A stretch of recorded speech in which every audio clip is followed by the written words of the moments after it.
Innallah khabba'a salasan fi salasin. Khabba'a ridah fi ta'atih fala tuhakkiranna ta'atallah syai'an. Wa khabba'a sukhtah fi ma'siyatih fala tuhakkiranna ma'siyatallah syai'an. Wa khabba'a awliya'ahu fi ibadih fala tuhakkiranna ahadan la'allahu waliyullah. Sesungguhnya Allah subhanahu wa ta'ala menyembunyikan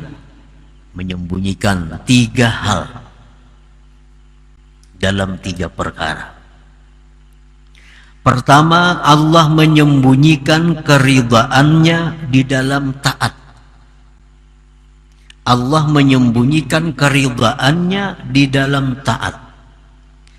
Artinya di setiap perbuatan taat itu ada di dalamnya keridhaan Allah. Baik taat itu besar, taat itu sedang, taat itu kecil, pokoknya dalam taat itu ada terkandung keridhaan Allah.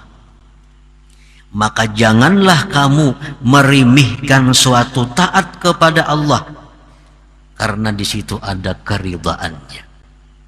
Sekecil apapun taat itu mesti diambil.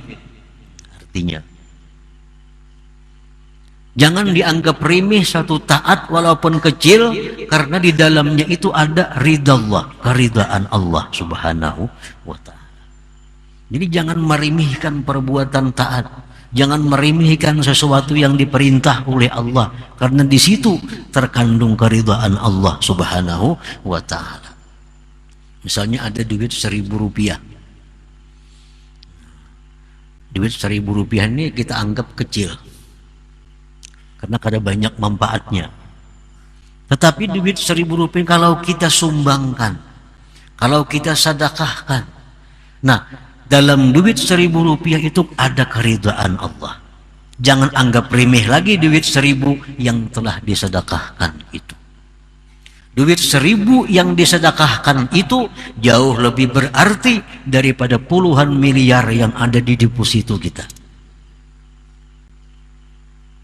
Kenapa? Karena duit yang dalam deposito kita, duit dalam tabungan kita, belum tentu ada keridhaan Allah di situ. Tapi duit 1.000 yang kita sedekahkan itu ada keridhaan Allah di dalam uang 1.000 rupiah itu. Jangan anggap remeh sesuatu yang di dalamnya ada keridhaan Allah subhanahu wa ta'ala. Nah, yang kedua, Allah subhanahu wa ta'ala menyembunyikan kemurkaannya di dalam maksiat. Jangan kamu remehkan sekecil apapun maksiat kepada Allah. Jangan kamu anggap remeh maksiat sekecil apapun, karena dalam maksiat itu ada kemurkaan Allah. Kemurkaan Allah ini kalaunya menang daripada keridhaannya, kita akan masuk dalam neraka. Ini timbangan amal kita nih, di akhirat ditimbang amal kita sama beratnya antara kebaikan kejahatan sama. Cari amal lagi, kumpulkan lagi amal kita. Malaikat mengumpulkan sampai di posisi ini sama. Datang amal kejahatan halus saja, kayak rambut diandak ke sebelah kiri, barat ke sebelah kiri. Nah, dengan sebilah rambut inilah kita masuk ke dalam neraka kalau kada diampuni oleh Allah subhanahu wa ta'ala. Jangan anggap remeh sesuatu amal kejahatan, karena yang sedikit itulah bisa membawa petaka bencana kepada kita. Kalaunya sama aja itu bisa selamat. Kan ditimbang amal, ambil amal kebaikan, letakkan sebelah kanan daun timbangan, amal kejahatan sebelah kiri, amal kebaikan sebelah kanan, amal kejahatan sebelah kiri, timbang sama. Nah, berarti kebaikan habis, berarti lagi. Berarti kejahatan ada kayak bilah korek api. Andak bilah korek api ini ke sebelah kiri, barat ke sebelah kiri. Ini yang mencelakakan kita nasa bilah korek api ini. Nah, jadi jangan anggap remeh satu maksiat, karena di situ ada murka Allah subhanahu wa ta'ala. Allah menyembunyikan murkanya itu di dalam kemaksiatan. Sekecil apapun maksiat, di situ ada mengandung kemurkaan Allah Subhanahu wa ta'ala. Yang ketiga, wa khabba'a awliya'ah fi ibadih, Allah menyembunyikan para walinya, Allah menyembunyikan kekasihnya di tengah-tengah hambanya. Fala tuhakkiranna ahadan, jangan sekali-kali kamu meremehkan seseorang dari hamba Allah. La'allahu waliyullah, barangkali dia itu adalah kekasih Allah Subhanahu wa ta'ala. Meremehkan, memperinting kekasih Allah itu sama halnya dengan memperinting, meremehkan Allah Subhanahu wa ta'ala. Para muhibbin rahimakumullah. Jadi wali-wali ini sembunyikan Allah di tengah-tengah hambanya.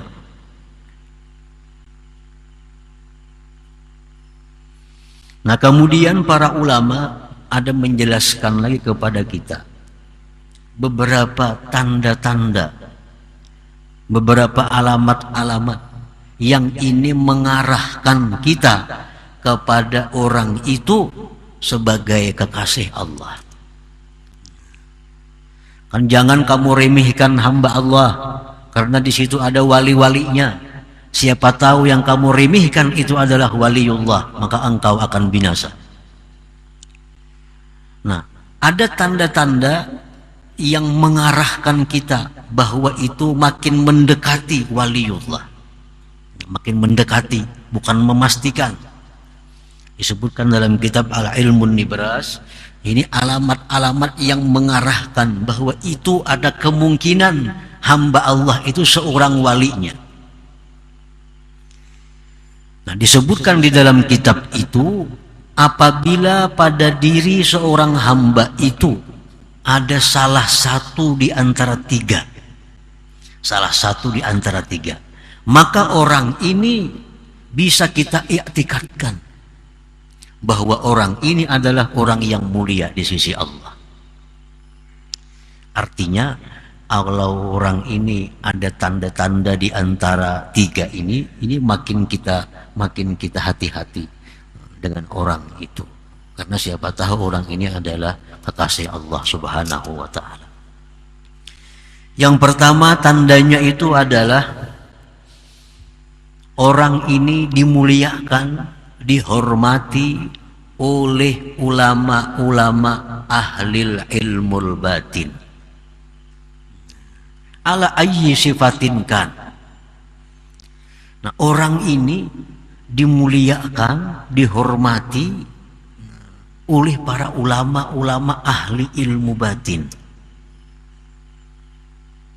Nah, bila ada orang seperti itu, nah ini mengarahkan kepada kita orang ini orang yang mulia di sisi Allah, dan kita makin berhati-hati dengan orang yang seperti ini. Jangan sampai kita kehilangan adab dengan mereka atau tidak membenarkan apa yang mereka kerjakan atau katakan. Nah, orang ini dimuliakan, dihormati, disayangi oleh ulama-ulama ahli ilmul batin, oleh ulama-ulama sufi. Nah, ulama-ulama sufi itu menghormati lawan orang ini, walaupun orang ini misal suka berbuat maksiat.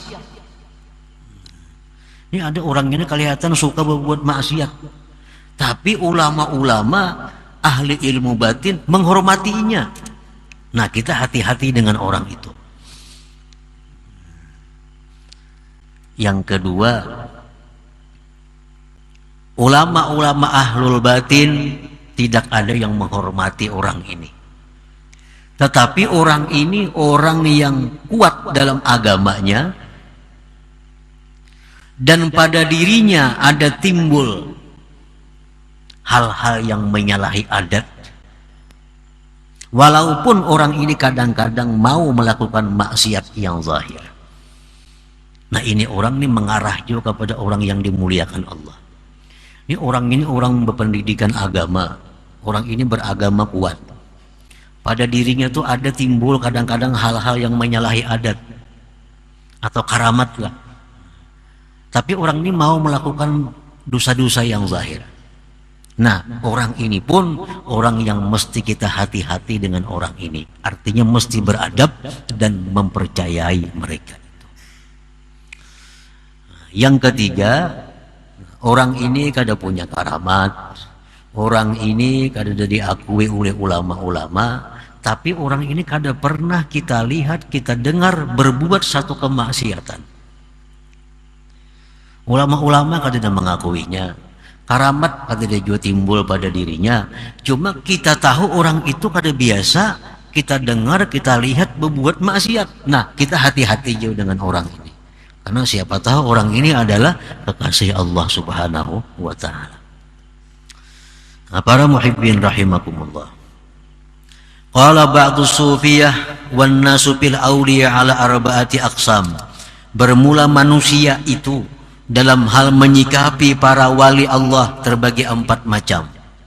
Al-qismul awal hasala lahumut tasdiq bi ilmihim wal ilmu bi tariqatihim wa zawqu li ahwalihim faqad nalu manalu.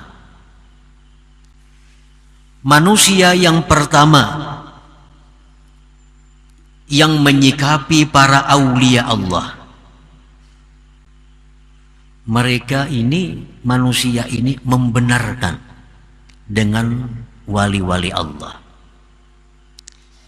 Mereka membenarkan dengan ilmu mereka, mengetahui dengan tarikat mereka, dan merasakan seperti apa yang mereka rasakan.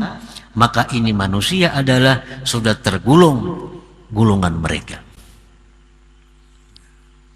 Ini ada orang wali-wali, ada para aulia Allah. Terhadap para wali ini ada Syekh Abdul Qadir Jailani, ada Faqih Muqaddam, ada wali-wali lainnya. Inya percaya dengan mereka.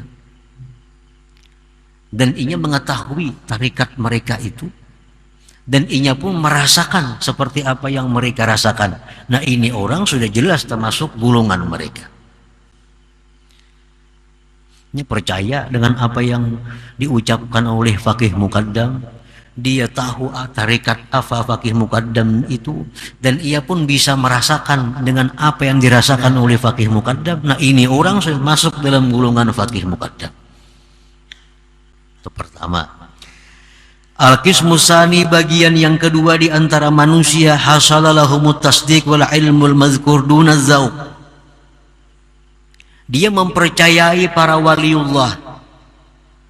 Dia tahu tarikat mereka, tapi dia belum merasakan seperti apa yang mereka rasakan. Ini apa-apa yang dia Faqih Muqaddam percaya. Jar Faqih Muqaddam aku tiap malam ke surga, percaya inya. Jar Faqih Muqaddam aku 70 kali sehari naik ke Lauhil Mahfuz, percaya inya. Dan inya tahu tarikat Faqih Muqaddam, tarikat ini tahu. Tapi inya belum pernah merasakan seperti apa yang dirasakan oleh Faqih Muqaddam. Nah, orang ini pun termasuk golongan mereka juga. Masuk golongan juga. Artinya selamat ini orang, beruntung ini orang. Al-qismus salis, bagian yang ketiga, hasala lahumut tasdiq dunahuma. Inya percaya apa yang jar para wali. Apapun yang jar para wali percaya. Tapi inya kada tahu ilmunya apa, kada tahu. Apalagi merasakan makin jauh lagi.